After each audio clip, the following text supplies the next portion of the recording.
By the United States Marine Corps. Dan Hanzus here. I'm not alone. It's not just you and me.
Oh, yeah, welcome back to the Around the NFL broadcast presented by the United States Marine Corps. I'm Dan Hanzus, and I am not alone. Greg Rosenthal, Mark Sessler back. Welcome back, buddy boy. Thanks. I mean, I don't think anyone viewing the show realized that I was gone necessarily, but that's Oh, We did. Wait, the two of you, sure. Also, what's going on? The suit jacket, it's a little bit of like one-upmanship over the rest of us. Well, we never verbally coordinate.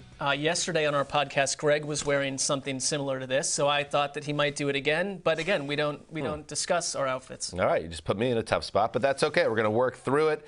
You may know us. That type of banter is what you get on the Around the NFL podcast 4 times a week, including our Sunday night flagship show. This here program is all about serving the needs of every fan base there is in our league. Copyright Troy Aikman. We're going to go through every team, set a clock, and dig in. And this week, we start with the AFC West. Let's fly, baby. Let's fly.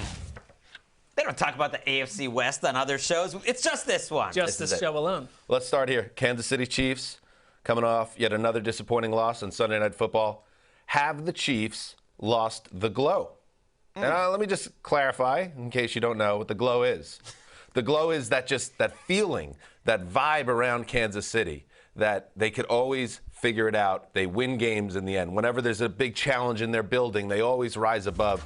But we're just not seeing that, Greg, so far this season. Yeah, they have. You don't lose by 3 scores at home to the Bills and get to keep the glow. Let's face it, the Chiefs have been either, you could look at it 2 ways, either one of the luckiest teams over the last year or one of the most overrated. Like when you look at the point spread, for instance, I think they've covered 2 times in the last 15 games or 16 games they played. So that, to me, is overrated. We could talk about it now. It comes up on TV shows and stuff. We can't pick the game. What I'm trying to say is they were playing with fire last year, and now their defense is on fire. I think the offensive problems will go away, but I'm not sure that they're going to get back to being an average defense. This might be a bad defense the whole season. When you look at DVOA, which Greg is a big fan of, I'm hot and cold on it, but they are the 8th worst defensive DVOA. Why even use it then? The 8th worst defensive DVOA after 5 weeks since 1983. I mean, they're tangibly bad on Very defense. bad. They're a stinkfest. I think DVOA, for the record, it can't be the be-all, end-all in studying these things, but they're helpful. It's a factor. It's helpful, and yes, the defense, we know, doesn't need to be league best. It needs to be about league average. But I'm with you, Greg, are we going to get to that point? And if they're not, then the offense needs to be otherworldly, and it simply hasn't been. The one thing that I'm a little annoyed about as I'm watching them, and I'm not even a Chiefs fan, is why are we still getting these big turnovers? Why is that happening on the offensive side of the ball? A lot of drops. Last week it felt fluky. That will change. A couple tips, a couple strange plays, a fumbled snap. Here's what solves your offensive problems. 3 seconds. Play the Washington football team. That solves everything. They'll get put up a 40-burger. Imagine saying that in August. They'd be like, no way, Washington's a great defense. No, we'll get to them later. Greg, on the Chargers. Oh, Chargers. Like, if Patrick Claybon was here, And sometimes I just have him in my head. Yes, you do. You know, I would mention like, are the Chargers clutch? Because I don't know if clutch exists, but in the fourth quarter of games, don't you now have a feeling that between these two men, Justin Herbert and Brandon Staley, like they're gonna make the right decisions? Sure. They stole that game last week. They don't beat Mark's Browns unless they go for those fourth downs and unless they convert them, unless they keep making great decisions and making great plays in the fourth quarter. It's like the anti-Chargers. They're the team I trust in the fourth quarter, even when they're playing a team like Baltimore. Well, I mean, Herbert has been one of the best throwers on third and fourth down. They create their own opportunities for success, going for it on fourth down as much as they do. Joe Lombardi, who we were concerned about all offseason, it's working. I love the way they're using Mike Williams. I mean, to me, yes, you're more clutch because you have Justin Herbert, but I also think that Brandon Staley helped remove some of the chaotic end-of-game dark magic that the Chargers have been dealing with since we've been doing this podcast. Yeah, certainly the magic is one way to put it, but they were just inept in handling end-of-game situations, and it's just like now you have a quarterback who doesn't fear any moment, and he embraces everything. The only thing you really had to do, Greg, ultimately, is get Phillip Rivers out of the building. You know, ultimately, if you wanted to be clutch, and to be just fair, get Phil out of there. To be fair to Anthony Lynn, they won a lot of close games at the end of last season. So maybe it was a little bit of Justin Herbert kind of getting his act together in terms of being a veteran, them figuring out how to win. But they've outscored opponents 59-28 in fourth quarters this year. That's outrageous. And now they're playing the Ravens, who kind of specialize in these fourth quarter comebacks. So I'm going to watch this game on Sunday. You drafted it on our podcast. Right, I'm going to try to make a trade after this show, but I really want better involve actual, like a meatball hero. Okay, maybe that's fine. Whatever you want. Analyst watching best game of the week. Whatever you want, Dan. I will give it to you. You'll give me anything I want. Okay, and by the way, we don't need you to tell us that you think about Patrick Claybon a lot. We're well aware of that. It's very present. All right. Up next, Mark on the Raiders. We gave Mark this. He's back, so it's like sticking with the Gruden conversation. Well, of course. I mean, but it's rich. It's a Rich Bisaccia conversation now. And Mike Mayock, their general manager, called him one of the best leaders of men that he's ever been around. The best, which is a shocking development because Mike Mayock worked here with Greg for a number of years. So it tells you that means something. It's tangible. He just basically said could not mean less to me, but go on. Well, he said that he has clear belief in this guy, and I don't think it's just a company line. So I'd ask you this, because a lot of times these interim coaches come in and the floor just totally falls out. Sure. Is this different with this team and with Rich Bisaccia, leader of men, or is it not? I mean, what is Mike Mayock going to say? Even if he thought that he was the worst leader of men ever. He legitimately said that he would say Rich Bisaccia should be a head coaching candidate when he was on NFL Network. Okay. There are tapes. All right, so it's good. All right. So from that perspective, they got a little lucky here because the Gruden bombshell, and it's one of the biggest bombshells in the history of the Raiders, that he's just up and disappears in the wind one day. At least you have someone in the building, a grown-up that you could turn things over to. At the same time, do I have major concerns about a flameout for the 2021 Raiders? Yes. I don't know how you couldn't, just because there's so many distractions outside the building. You lose a guy that was basically the architect of your team, and maybe, and Greg, we talked about this on the podcast, maybe losing John Gruden is not the worst thing in the world when you take a step back. But at the same time, it's a lot to drop in a team's lap in the middle of October. Well, here's what John Gruden did as head coach. He led a flameout year after year. Like, they would start strong, and then they would flame out.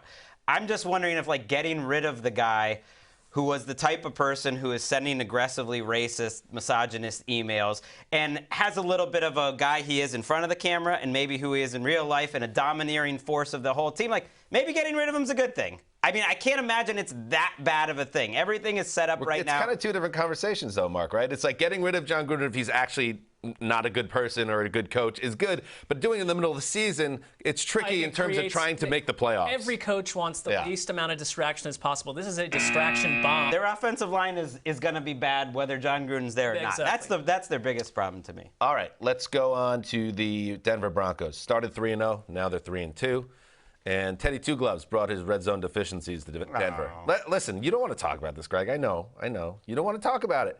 But the same thing is happening. The reason why he's not Matt Rule's quarterback in Carolina is because he failed in crunch time, in the green zone, as some coaches call it. The Denver Broncos, through 5 weeks, are 29th in football in red zone efficiency. There's the pick that lost in the game. I know it's fourth down and it's a tough spot, but that was not a competitive pass there. It's just more a point that Teddy is not going to be a team that lifts you up, and have the Broncos lost too much now to survive having a middle-of-the-road quarterback? Yes, if the rest of the team doesn't play better. They're not getting any pass rush. Their skill position players have been diminished so fast. Half of their good skill players are gone. KJ Hamler, Judy, Okui-Bunam. Maybe 2 of those guys are going to be back. That said, I think Bridgewater's playing better than I could have ever expected. I'm the biggest fan. I think he's playing really well. Like in that game you mentioned, he played lights out in the fourth quarter to get them to that point. 2 touchdown drives, and then puts them right back on the 5-yard line in a short, 2-minute situation. Like, Baker Mayfield wasn't doing that. Yeah, I just got to bring that up. Hold on. No, I noticed this. Like, Greg put Teddy Bridgewater above Baker Mayfield in his QB index. And I was just saying this. Poll 32 head coaches which quarterback they'd rather go into Sunday with. And I hear you. Teddy is efficient. I think it's close. They have one. I don't think it's close at all. I think they have one of the worst third down offenses in the league. And he is part of that. Go watch the beginning of the Steelers game. 20 yards over the first 3 drives. He throws short of the sticks. Drive after drive. That's Teddy, too. He's part of the problem. He is part of the problem. He's been very careful. I think Baker's a similar type of quarterback. That's just ranked on, I'm not listening to this. On this season and this season alone, where I think he has probably played better. He's literally #1 in the league in EPA and completion percentage over expected. I'm not saying he's the best. I'm just saying they've been efficient with him running. You can broker the Broncos, Browns, Baker Mayfield, Teddy Bridgewater. I don't know how Baker got in this, but I'll just say you're saying that was one of his best games of the year. They had 6 points in the fourth quarter before those 2 touchdowns. Watch the game. I'm telling you, if you didn't think he threw the ball well in that game. So what? 6 points in 3 quarters. Well, Greg, how about this? Do they replace him in the offseason with no questions asked? Well, so that's. Say you dropped a bomb in there mentioning Mayfield, Greg. You dropped a bomb. That was the idea. You did it. You're a chaos agent. Coming up next on the broadcast, we hit the AFC East. Mark, you're back. I like how you came back swinging there. That was good. I'm annoyed. All right. Broadcast rolls out.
The broadcast is back. Presented by the United States Marine Corps. Let's get into the AFC East, starting with the Patriots. All right, here is just kind of a question about the Pats. What excites you? I'm going to start with Mark on this one. I would like to hear your thoughts. Mark, what excites you about the Patriots? Because I'm watching them. I'm watching that comeback win against the Texans on Sunday. And I really like what we're seeing from Mac Jones. I think on balance, he's been the best rookie quarterback so far this season. But he doesn't exactly excite me. What does excite you about the Patriots? I mean, for me, because, you've been through this, Dan, as a Jets fan for 2 decades plus. they've been dominant. It's exciting for me to see them essentially operating as a middle-of-the-pack average team that half the nation still thinks they're going to rise up and be better than they are. They don't have a lot of special players. Matt Judon right there, I think he is probably the best free agent pickup they've had in a long time. That's exciting. That's exciting, but on offense, it's like you spent years surrounding Tom Brady with, lesser talent than Peyton Manning had, but you got by because you had Tom Brady. You're now surrounding Mac Jones with less exciting players, and it's going to take a longer growth process, Greg, for them to thrill the senses. Right, like the 2019 Pats had less exciting players, but that whole idea of like Brady didn't have players. I mean, he had a few, first ballot Hall of Famer in Gronk most of the time. He had Edelman, he had Welker. Like there were years though where that was a fair argument, right? I mean, the last year that he was there, and they haven't figured out anything since. They thought their running game was better. Their offensive line has not been great. Very little excites me about this team, other than the fact that they generally get better as the season goes along. And I don't know if that's going to happen this year, but it better happen this year or they're going to win about 5 or 6 games. That used to be cute, that they'd spend September kind of fine-tuning while the rest of the league toiled. Now it's not. The answer is nothing except Mac Jones. And Mac Jones, to me, is very exciting as a Patriots fan because I get that. I think he could be pretty good. I think the troubling thing, I guess, would be, we were cash-strapped for years. There was all sorts of issues. When you win as much as you did, it kind of puts you in a box. Well, they had a chance to spend. Nobody really spent more than the Patriots, and they got the 2 tight ends, and they got Nelson Aguilar, and it's just like there's no payoff on that investment so far. No juice. And that's a problem. And you wonder, like, can the Patriots be trusted to make the right decisions in the front office? And it's post-Tom Brady landscape, and that's not a bad conversation. I don't mind talking about that as a Jets fan. Greg, on the Bills. I don't mind talking about the Bills at this point. The Bills are so good, I feel like the rest of the AFC East is just kind of giving them, just like, it's over. Let's give them their flowers. It's a wrap. I would just say, like, Bills fan, enjoy Brian Daboll while you can. He should be a head coach. What they've done this year has really surprised me because they're not the same offense that they were a year ago. They have a lot of different dimensions. They're showing more personnel groupings. They're mixing in different aspects to the running game. They're deep. They're short. Like, I don't know how you prepare for this team. Like, and this coordinator, Brian Daboll, has done a great job from minute one. He's going to be a head coach. Here's the thing with Brian Daboll, because I think that, number one, he's proven that if you give him the right players, he can do a lot with them and maximize them. But it happens with these coordinators where you're attached to a special quarterback that can damage defenses and make you look good as a coordinator. I don't doubt that Brian Daboll has the requisite skills. But then you go to a team that is a total trash heap with no quarterback, and do those skills translate when you're that guy? Well, I think, first of all, when we talk about Brian Daboll and the Bills, there's a level of urgency here. This is the year for Buffalo. They could continue to roll on and be a successful organization because they're well equipped with a head coach and the roster and the quarterback. But having Daboll again is a gift. I mean, I don't know how he didn't get hired after last season because he presided over the rebirth of the Bills offense that said, I believe in Josh Allen. We're going to change the way we do things and give him a chance to attack through the air. And you saw it happen. History. I don't know how that didn't get him hired. So win with Brian Daboll because he will be on someone else's sideline next year. Right. What they have now in terms of the combination of their offense and defense is pretty rare. They're the Super Bowl favorites. And I think with Daboll, he gets credit for that Josh Allen development somewhat, too. He was there the whole time. Like, Josh Allen didn't feel special the first couple of years. And that's why I think even if they go deep to the Super Bowl, just wait for him. I know that, like, the owners don't want to wait. That's why Brian Daboll didn't get hired. I don't think they wanted to wait. Do you put him in QB whisperer zone if that's still a thing that exists that we still believe in? Yeah, that's the most important guy on your team that's not the quarterback is the QB whisperer. You know who could use a QB whisperer? The Miami Dolphins. Mark. Yeah, that's my thing with Miami. It's like, there was so much excitement coming into this season. I am the lone member of NFL media that picked them to win the AFC East. At this point, HR is like, get this guy out of here. He doesn't know what he's doing. That's a good call, dude. The Dolphins look like a giant hot mess at this point. And I think it starts with you built a lot around Tua. But with or without Tua, you have no offensive line. They're an absolute mess on that side of the ball. I mean, they are losing games. When you lose 35-0 to the Bills, it's to your point. They're saying we do not want to be competitive in the AFC East. Has the floor fallen out here, or is this a blip on the radar in terms of team development?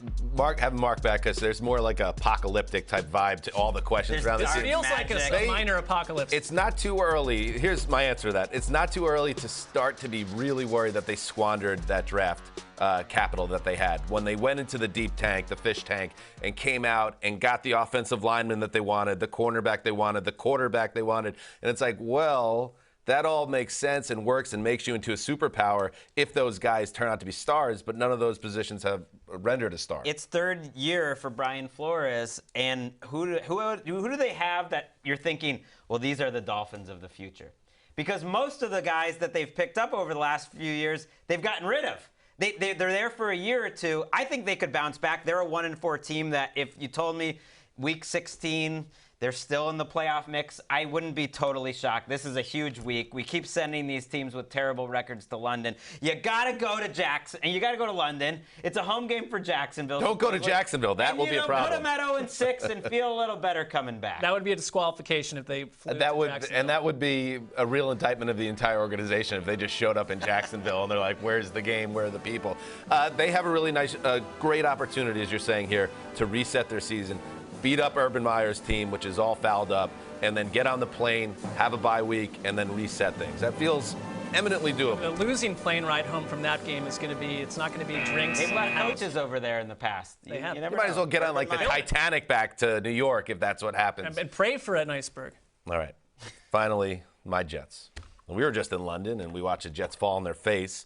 The bye week goal for their coaching staff, how do we help the boy? And it's a tricky question because I think the Jets are very, they're way in on trying to figure out how to help Zach Wilson. Their game plan is catered to trying to make him successful, and yet he was really scattered in London coming off that Tennessee game. And, Mark, I just worry that this is going to be a season that's going to be very frustrating if they don't find a way to get him more comfortable. Yeah, I mean, if he's actually a boy, we have child labor laws that are the boy who shall lead us. You know, it does look different when you don't have the second part.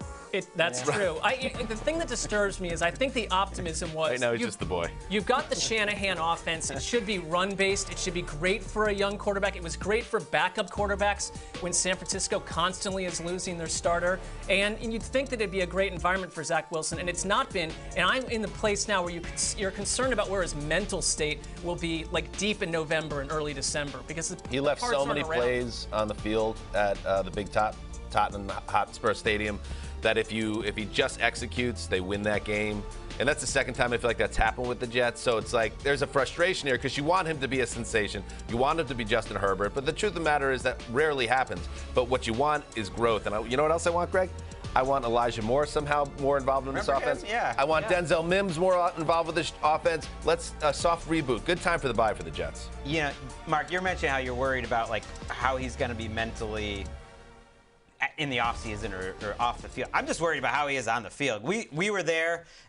That was a game where you benefited from being on the sidelines and seeing the open receivers. Right. And him just holding the ball. And even some of the gimme throws, now he's admitted he's like overthinking it. Dan's mood during that game went from like, I love Zach Wilson to you were sick of Zach Wilson. At least in that spot, you were just very frustrated, like your patience with him sort of ran out. By the way, Greg, like I care about the overall person, so I care about the makeup. I'm just saying on the field is where he seems scrambled right now. I wasn't sick of Zach Wilson. I know patience is a necessity. I'm sick of the Jets. I'm sick of the Jets no showing in big spots like they did in London.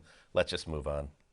I mean, I can't say anymore. I don't want to get in trouble. I like my job. You're peeved. Coming up next, the AFC North. Oh, we're going to talk Baker Mayfield, and after what happened in that A block, Maron, look out for Sessler and Rosenthal. Coming to blows. Up next.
Oh, yeah. Welcome back to the Around the End. I got to stop doing that. The broadcast presented by the United States Marine Corps. All right, AFC North time. Greg, get us going on the Steelers. I say continue doing that. It feels good. Oh, yeah. Mark, how annoyed are you that the Steelers are getting Gino Smith this week instead of Russell Wilson? Because when you watched the Steelers last week, you kind of started thinking back to week one and making a couple plays and at least I started convincing myself maybe they will be around after Big Ben doing that thing where he points to heaven. Right. Thank you, Jesus. You catch a couple breaks like getting Gino Smith instead of Russell Wilson, and suddenly they're back in it. I hear where you're coming from, Greg. You're asking me. It's like on my list of annoyances, it's like 68 below maybe the concept of like cottage cheese. But I do find it is a nice little spot for the Steelers. Cottage cheese is underrated. It is not underrated. It shouldn't be rated or exist. All cheese is good. That's my take. No, that's not true. But Gino Smith, will he be Nothing good? made sense about that. If anything, Gino Smith showed some life, I thought, at the end of that Seahawks game. But with a week to prepare. But it's a downgrade from Russell. I love Gino Smith. I think he's been maligned, but it's a pretty big downgrade fairly maligned from one of the great quarterbacks of our generation. Well, I just, if I have to hear one more time what a magician Gino Smith was at the line of scrimmage against the Rams. It was a touchdown drive, and then they got the ball on a kickoff out of bounds and moved it like 34 yards and kicked a field goal. It's also taking forever. And then he threw a pick, and it's like, all right, the guy fell down. But can we just calm down? They're in deep trouble. Seattle's in deep trouble, and the Pittsburgh Steelers are going to benefit from that. But you get to see Gino start in the NFL, which was never promised. I've been waiting, and we'll have our Gino talk. But I'm sure we will. I do worry against the Steelers defense because with T.J. Watt back, they're different. I mean, you start to feel like they can get it together. That's a team whose defense should improve throughout the course of the season. Devin Bush looks like he's going to play this week. Joe Hayden's back. Look what they did to Josh Allen in the Bills. The only way this works for the Steelers and they win double-digit games and get to the playoffs is Najee Harris has to do what he did last Sunday, basically every week, and prop up the offense, and then Ben could throw a touchdown or two and point to the sky, and then the line was they'll be moving okay. people, and the Seahawks defensive front has been eminently movable this year. So if the Pittsburgh Steelers can move people in terms of up front, they'll be okay. Greg's loving it. All right, Mark, on the Ravens, it's going to be something heavy. Let's go. No, I mean, it's like I get it, Lamar. There's a lot of text down there. No, just nonstop Lamar, and I get that. But about something different. What is that, 6-point font? Because Mark wrote so many words. The screen's over there. Let me get my peepers on. Go ahead. Would you like me to to offer the question to you in this 2-minute span here? I would just point to a different player, Hollywood Brown. I mean, last year at this time, he's annoyed, telling reporters how the offense is, he wasn't playing well. He has been lights out. So do you think this Hollywood Brown, do we get a happy ending? Or I know he's from Hollywood, Florida, so they're not really producing films down there to the same extent. But the Hollywood side, or is it another sad ending for Hollywood Brown towards the year? Does this last? By the way, you have a colon in there and 2 separate questions. That's good. I did not write that, but I did a great job. Now he's just throwing other people. All right, Hollywood Brown. I'll review it later. Okay, so Hollywood Brown's season is tough to decode because he had the most miserable game any wide receivers had in our league in Week 4 when he dropped 3 touchdowns potentially. But he's been awesome pretty much the rest of the season, and he's been exactly what they needed. Remember when they drafted Rashad Bateman? And April's like, okay, we have this guy, and he's going to unlock the offense for Lamar. Well, guess what? He still is not someone in the mix. Sammy Watkins is not in the mix right now, but Hollywood Brown has emerged as a big-time playmaker, and that changes a lot on their offense. Yeah, I think it's going to have a happy ending. I think happy ending. 1,500, 1,600 yards. That's what he's on pace for right now. So even if Hollywood Brown gets 1,200 yards for you, I just think it's a sign of how much this offense has changed in general. It's a pass-first offense. Now, without Watkins this week against the Chargers, Bateman's still not back, as you mentioned. It's tough. You're going to need a running game, I feel like, at some point. It's weird to me that they're not balanced, but I think you just keep sending them deep. Teams are daring them to do it. I think Mark Andrews is going to have 900 to 1,100 yards and 12 touchdowns. I think Hollywood's going to go for 1,208, and Lamar's going to go for 4,000 and 1,000, and they're going to be okay on offense. You proved them wrong. Good question answered. Happy I'm ending. Satisfied. Leave studio. How about the Browns, Mark? Let me ask you this. All right. Now, this is succinct. Check it out. Seriously now, does Odell have a role in this offense? And I know we don't like to talk about this so much, but it's crazy to me in a game that was an epic shootout, the shootout of the year, he has 2 catches for 20 yards. What do you see when you're watching this? How come we're still in this place and still having this conversation? I think it was an annoying conversation last year. because, before the injury, they were figuring out who they were in a new Kevin Stefanski offense, and you didn't like seeing Baker force it to Odell. I like that Baker is not forcing it the way he did last year, but it is a very fair question at this point. The chemistry is not there. They have been as effective, if not more effective. Baker's numbers are better markedly when Odell Beckham's not in the lineup. So I don't know if it's an alpha male type thing where Baker wants to be the leader, but then the attention goes to Odell. Okay, let me ask you that, because I remember you talking about that in the offseason. I don't think it is. But is Odell getting open? I know Baker missed him a week ago on that deep shot that would have ended the game. There's all this video out there. So figure it out. It's clear separation. Yeah. Baker has missed some. If he had hit on a couple of those throws, we might not be having this conversation. He's thrown to him 10 times in the last 2 weeks. They have 47 yards. There you go.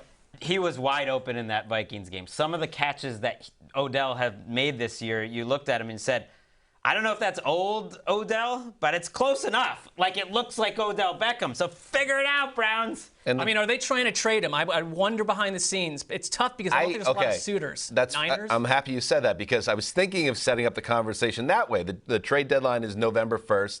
The Browns could get better in other places if Odell's not a fit, and they could fetch something back that can fortify them. But that probably is not going to happen, A. To who? And B, I don't think you can give up at this point. If he's healthy, find a way to make it work. The front office really seems to like him. They could have traded him multiple times before this. They're sticking. You're not going to get. First of all, teams would be interested in Odell Beckham, but you're trying to win a Super Bowl now. Right. And what are you going to get back? Picks?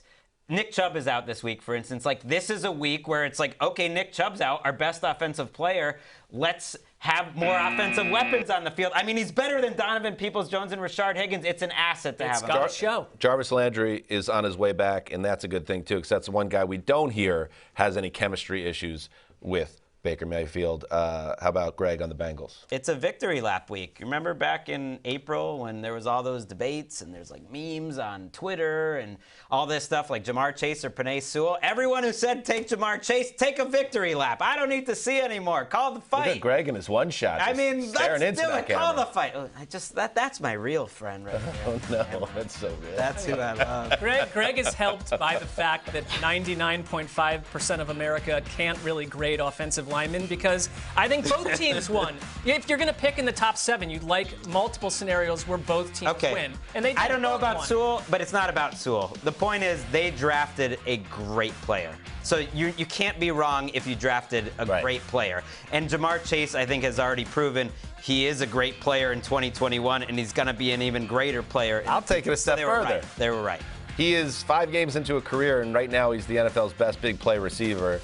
They might have drafted a transcendent player. Right. And if you drafted a potentially transcendent player, then you absolutely nailed your draft, whether or not Penei Sewell is going to be an all-pro for the Lions. Are you warming up now, though, to the college quarterback and college receiver played together forever, starry events happened, and then they pair up together in the NFL? We were killing that. I'm into it if it's Joe Burrow and Jamar Chase. Okay, so very situational. Right, because that touchdown, that long touchdown that he had last week, to me was kind of about the connection between Joe Burrow and Jamar Chase. That was not the route that they drew up. That was Jamar Chase staying in the play. That was Joe Burrow trusting Jamar Chase down the field and making a throw. Like, that was their mental connection, and it led to an 80-yard touchdown. What if we double down, because nobody else is doing it anymore, and we like to be different than the other talking heads out there? Why don't we double down and talk more about how the football is a different shape and whether Jamar Chase can adjust? I think that's trenchant. People kind of misinterpreted that. Someone asked him whether it's different. It is different. I think he can catch it. Let's misinterpret it.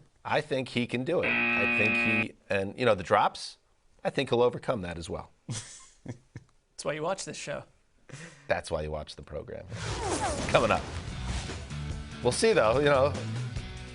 It's an open question still. A lot of ball to play. Coming up next, the AFC South. We have an entire block dedicated to the AFC South. How serious are we about this 32 teams? Right. That's where we separate ourselves. Where are you at, NFL Now, with your Texans coverage? Different shape football.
Oh, yeah. Around the NFL broadcast. Here we go. Time for the AFC South. We give them respect. Mark. You like short questions? You were killing me for the elongated multiple question. Yeah. How about this? Must we remember the Titans? And you know what? It's a little annoying to play off the movie, which is an overrated movie to begin with. But, well, I think so. But it's look at. Have you actually seen the movie? I have actually seen the movie, Greg. I'm glad you did. Why would I comment on a football film I've not seen? It's fair to ask that question. We've dug into the segment already. But here's the thing. They've scored just under 30 points a game their last 4 weeks. So they are not as dead as some people thought, but they also lost to the Jets in overtime. So part of me is like, are we just essentially waiting for a game in the January 15th to 17th wild card region where the Titans just get offed heavily? I mean, are we just sitting around waiting for that? No, because Derrick Henry's there, and as long as he's healthy, they can play a ball control, grind out a win in January. Now, they're not going to the Super Bowl, but also I don't think, as we saw in Week 4, I think they can lose to anybody if they're beat up and not having a great day. So I think they're a flawed team, deeply so perhaps, and that makes them fit in right at home in the AFC South. They're very different than a year ago. I really think so. Oh, tackle them. They're not doing play action nearly as much. Tackle them. Without Arthur Smith as their Dude, coach. What a tough make a tackle. Get that guy the ball. Their offensive line is bad. Their defense is struggling. It was this point a year ago where they blew the doors off the Bills, put a 40 burger on them. That was also in prime time. And everyone thought, like, this is a different Titans team. Like, this is a complete Titans team. I don't see that team anymore. And if they lose big time on Monday night, which I tend to think they will, then I think you start having that conversation that can the Colts come back in this division. I guess I want to put a little respect on their name just because what they've done in recent years, they've shown not only do they find a way to get through the regular season, they make some noise in the playoffs. So I don't want to write them off completely, especially when Julio Jones gets healthy, hopefully. Looks like he'll play this week. I think we get them both back. It's fair to ask whether we need to remember them. Other teams in the AFC are getting better. They're just sort of. To answer your question, yes, we should remember the Titans because they deserve respect. But should we think that they're a Super Bowl contender? Would have been less work to just forget them from here on out, but we'll do the work. All right, how about this? The Colts. 99 problems. Carson Wentz, he ain't one. Okay. Is he a solution, though? I guess I would say. I'm with you. I think he's not a problem. He's not a problem. Carson Wentz is playing well. I don't think he's going to my comeback player of the year prediction. I think he's got a lot of work to do on that front. But for a Colts team, if you told me the Colts are 1-4 last summer, if you told me that, I'd say, oh, the Carson Wentz experiment blew up in their face. That's not it. The other problem is they have built a roster that is not explosive, that is not particularly upside filled. And they're paying for it right now. On both sides, though, too. Their defense, until the first 3 quarters against Baltimore, hasn't been explosive. And we love Chris Ballard, by the way. Right. This roster isn't hot. I think they'll bounce back this year, and I'm with you that Wentz has played well enough. But, I mean, I'll just throw it out there. Is he better than 2020 Phillip Rivers? I think no chance. Well, stop it. I'm serious, though. So if we're going to be like, where are they going with Phillip Rivers? Does he have a higher ceiling than Phillip Rivers? I don't think so. He has a higher ceiling. Yes, I believe he does. I don't love either of their ceilings. And I guess the acid test would be, are the Colts looking for a different quarterback next offseason? Perhaps to that point, yes, because I'm not going to say Carson Wentz is like a franchise quarterback at this stage. But Phillip Rivers, at his stage last year, wasn't a true franchise quarterback. They have to aim higher and get better at that position if the rest of the roster isn't going to be Look, he's also Phillip Rivers through, like, Greg glasses, which who's a god that has never so you would say that faltered. Carson Wentz is playing at a higher level than Phillip Rivers I'm not peddling Carson Wentz as some savior. I think he's fine on an offense when I'm watching them play the Ravens, saying what player's going to change the game for them here. By the way, for literally everyone else in the world, the Phillip Rivers season in Indy was fine. He didn't embarrass himself, but he went into retirement. It wasn't like, I can't believe this guy is leaving so much great football on the field. You act like as if that was some type of tremendous season. I think what it is a credit to Frank Reich, because both of these guys are playing a little better than you expected. I think Wentz could be a lot better by the end of the year. Maybe Greg has like Phillip Rivers scrapbooks at home, like the paper mache, the whole thing. Greg, you got the Texans, buddy. Yeah, I think the Texans should be happy to see another week of Davis Mills. Yes. We've kind of, had some fun with how much Davis Mills struggled against the Bills, and then he comes out and he probably had the best week that any rookie quarterback's had all season. So even though I want to see Tyrod, I think they should be happy to want to evaluate this rookie quarterback because he showed us something last week. Let's give him his flowers. Can I say something? I mean, and I say this as a Jets fan with the Sam Darnold's in my memory, Zach Wilson very recently against the Patriots. Like, Belichick's famous for embarrassing rookie quarterbacks.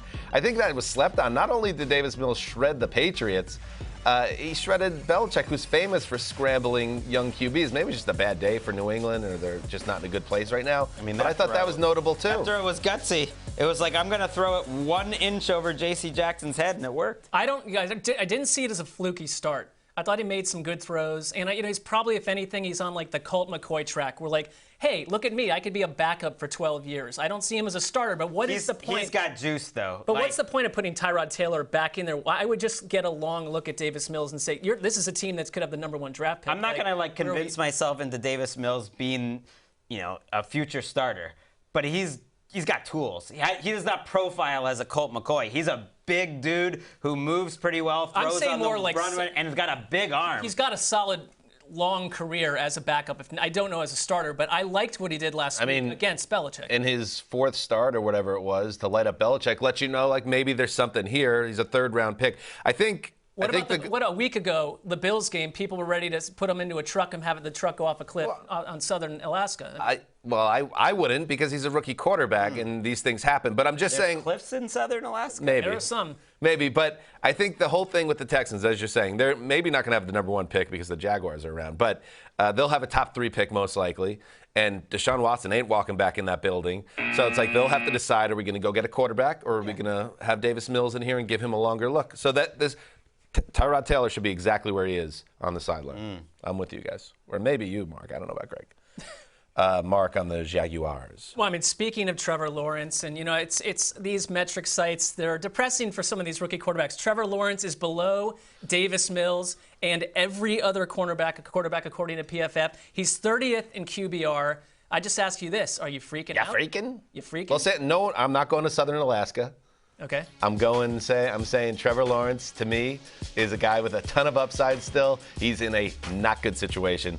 Not only is this Urban Meyer setup a little janky in general, now you have all this drama going on about, is this guy even respected? I think he's in a tough spot, but I still think I could see him being much better by December than he is right now. I think he's too good. Yeah, I'm not freaking out at all because he makes a couple throws every week that, drop your jaw. But he's throwing to Jamal Agnew, Tavon Austin. I'm freaking about the situation. I don't know if it's going to get good with this coaching staff or not, and that makes you concerned about a #1 overall draft pick because there's a lot of jokes about maybe Urban Meyer doesn't make it through the season or resign. We'll see. But this might be his first 2 to 3 years in the league with this coaching staff, and that gets you a little worried. Yeah, I mean, I'm with you, though, watching him. I go back to the Bengals game, too, that there are things he does with his legs, with his arms, his size, the whole thing. Like, Trevor Lawrence is the real deal. So I'm not trying to be some sort of shock jock by asking that question. That would be annoying. But I think he's in a bad situation. Like, so when does the situation around him change? Southeast Alaska, colloquially, how do you say that? Colloquially. It's a tough one. Referred to as the Alaska Panhandle. There you go. Largest cities in the region: Juneau, Sitka, Ketchikan, and it's also looks like there's some cliffs. There's some cliffs. So. Is that where you would like to escape to? That's where they attempted to put David Mills inside a van after the Bills game, and now everyone loves him, which I'm happy for him. All right, here we go. Get a win, Jaguars. I know we just were saying get a win, Dolphins, but it's a great opportunity for the Jaguars. I'm just saying for one of these teams, it's a great opportunity. They're looking at this game. And someone win. Yeah. Most likely that will happen. All right, let's talk about something I'm excited about. I can't stop thinking about it. Play NFL Knockout, the free-to-play game presented by Caesars Sportsbook. Answer 15 questions about the Bills-Titans game to win exclusive prizes, 15. including a VIP package to this year's Super Bowl 56 right here in Los Angeles in Hollywood Park. Visit NFL.com/knockout. Are we allowed to play? 15 questions. That's it. We play nothing. Coming up next, we will play something. Who's better? And we're going to talk more Baker Mayfield because we've got to stoke that fire. Colloquially.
Welcome back to the broadcast. All right, it is time for a game we like to call Who's Better?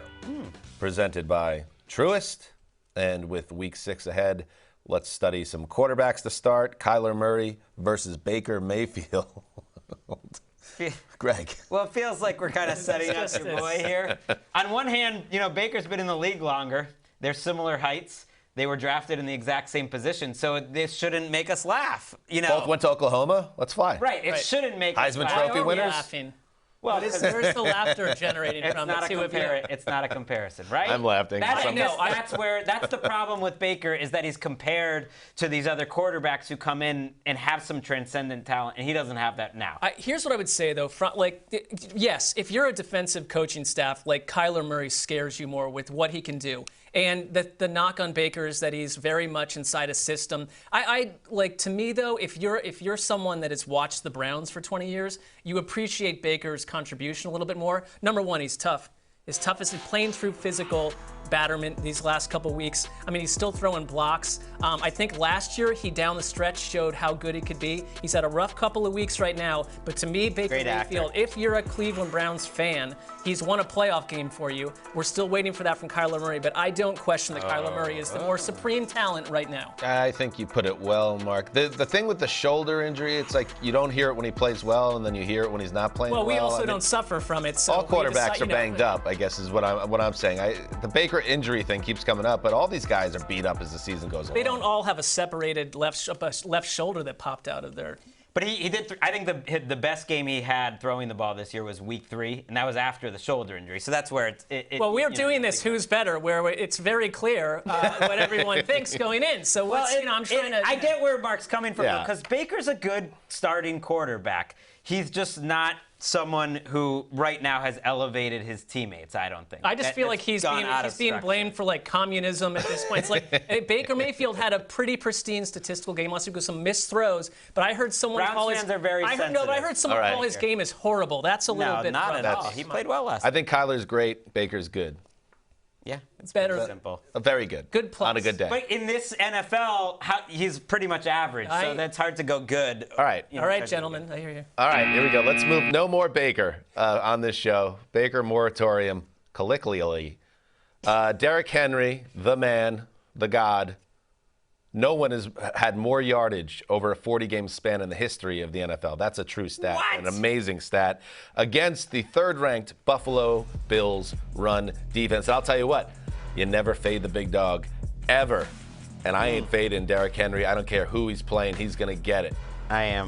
I'm going Bills run defense because the difference is the Titans are going to be trailing in this game. And I know they tend to stick with the run even when they are trailing, but it's a little tougher when you're down 3 scores and giving up bombs to Josh Allen. And then your run defense, you don't even need that much run defense. You can't run this guy 35 times a week Who for the says? rest of his life. I don't know. Who says? I mean, he's one of one. We're at the point where we're saying who's better, this one man or 11 men, and maybe 12 or 13 or 14, depending on sub packages. Derrick Henry is facing 8-man boxes. Probably 11. Week after a week. 13 or 14 on the field. It is crazy, though. He's on pace for about 470 carries. So something has to change, right? And 2,300 yards. He's on pace to shatter everything. I mean, they're going to stack the box, and I think this could be a game that's more competitive than people think. I hope so. You forget this, but way back when, you and I, after the Combine, actually were hanging out with Derrick Henry at the same gate trying to catch our plane. And he did not look as impressive to me physically back then as he does now. And I don't know. There's no huge punchline to that except that's a hot take. Henry wasn't in the great shape. No. He just looked. He looked like a big counterpoint. Football player. But he was sitting in front of me on that airplane, and I felt bad for him because he was taking up the entire row. And it didn't seem like a comfortable coach experience. I was comparing his body to yours, which there's a lot of similarities. Why are you going to bring my body into it? There's a lot of similarities there, a lot of good things happening. Yeah, both of you. I would say that we are on the same fitness regimen, me and Derrick Henry. Maybe the greatest body in the history of the NFL. NFC East coming up next. What a bod. The Eagles bouncing back from another loss. We'll see. Up next.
Welcome back to the broadcast. We're just getting warmed up here. AFC in the rear view, now the NFC. By the way, bang that QR code. Bang it. Oh, yeah. Hit it. If you want to listen to our podcast, let's hit the NFC East. Start with the Cowboys, who are, if we think the AFC East is over, what do we think about the NFC East? Because the Cowboys are head and shoulders above everyone else in that division. And they have a glorious hat trick in play right now. Dak could be the MVP. Micah Parsons could be the Defensive Rookie of the Year. Trayvon Diggs could be the Defensive Player of the Year. And it's just, let's put a little respect on Jera's name because he built this roster with his gang of merry men. They're talented. It's like this whole idea of that the Cowboys putting together this all-star team, like now, this is the year. I feel like they can't keep it going 2 straight years, so this is the year. They could also win Comeback Player of the Year, maybe. Give that to Zeke or Dak. Who knows? I mean, that's not another how award. I didn't think of that. That's a good one, too. Do we have an Offensive Rookie of the Year? I guess you can't. No. It would be very Cowboys-esque for all those players to get trophies, which we know Jerry Jones will spend like 2 hours in the Assistant offseason Coach of the pointing Year? to. Kellen Moore. To get all those trophies and then lose their playoff game, which they'll get to. I mean, but listen, you'd have to say one thing about the Cowboys. They were a hot mess on defense last year.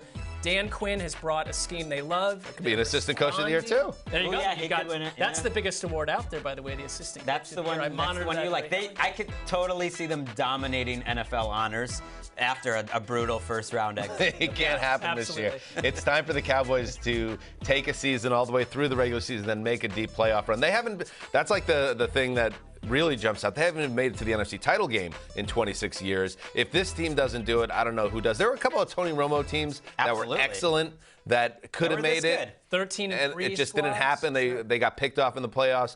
When you look at the landscape of the NFC, it really does feel like this team could go all the way if they stay healthy. Yeah, that 2008 Cowboys team. Loaded. The 14 and the 16 team. Dak's rookie year, but I think this is the best. And I'm glad we're starting to give up our priors, which is like we didn't really want to buy into them as a juggernaut, but they're a juggernaut. Like they are one of these Super Bowl favorites. All right, moving on. Greg, Washington football team. What are you laughing I at? don't I mean, it's true. We have been pushing against the Cowboys thing for so long, but we're into the... Also the language. I don't know where Greg picks these things up sometimes. Right. What Our language? priors. Okay. Okay, our prior convictions. No, it's fine. It's Here's just another prior. nice We turn of thought phrase. the Washington Al Pacino. football team... It was a surprising turn of phrase, that's all. Go ahead. We thought they were going to be good on defense, and yet if you just like watch this defense every week, and they were the Cowboys, everyone would be killing them. Imagine if the Cowboys defense was this bad. Like they look so confused every week. They look like the 2020 Cowboys defense. Come on, Greg. Mark, you brought it up on the podcast on Thursday. I don't care if it was like maybe a play before you would typically expect a Hail Mary. You cannot give up a Hail Mary, basically uncontested, and then say afterwards, we didn't know it was coming. Well, so what he said was, this is William Jackson, who they paid a ton of money to. You know, regular teams don't do that. Regular teams go down the field and kick a field goal. What does that mean? Excuse me, you are paid to play regular and irregular teams. But look at, like, here's another play. Deontay Harris getting behind. That's a clown car. Watch every touchdown that Washington gives up, and then watch the teammates all looking at each other afterwards. You know what? And they're upset at each other. Like, that's coaching. That's Jack Del It reminds me of the Namdi year in Philly, where by the end of that season, the defensive backs were such a cobbled mess that, like, they cleared house entirely. And we could drop Jack Del Rio off a mountain in South Alaska if we want, but Ron Rivera bears some criticism here too, because he's a defensive guy. This is his team more than almost any coach in the NFL, and yet the thing they're supposed to be good at, it's not that they're not so good at it, they're bad at defense through 5 games. Yeah, they're back 7. It usually gets cleaned up. And remember when Steve Weiss was here, and he was saying, you know, week 3, week 4, this is when the defenses are going to kind of get their act together. They didn't have the preseason. There's going to be communication. I've watched each one of these games. I just keep locking up whoever's playing against Washington because they haven't figured it out. Every week it's a hot mess. They're giving up like 30 points a game. It's second only to the Chiefs. So we do a lock competition on the podcast. I locked up Washington and got a W. So you want to talk about Team of Destiny? That's a great job. Mark, New York Giants. You're the team of destiny in this.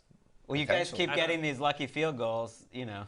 Here's my theory on the Giants, and this is a little bit out there, but I want you just to explore it. Oh, wait, this is another novel. Well, we've got Saquon Barkley, Sterling Shepard, Evan Ingram, et cetera, that they may all just be the same person because we never see them on the same field at the same time. And Giants fans, you got to be so frustrated at this point because this does look like if everyone were together healthy, that's such a brutal injury. Games, they could be an electric team in this division.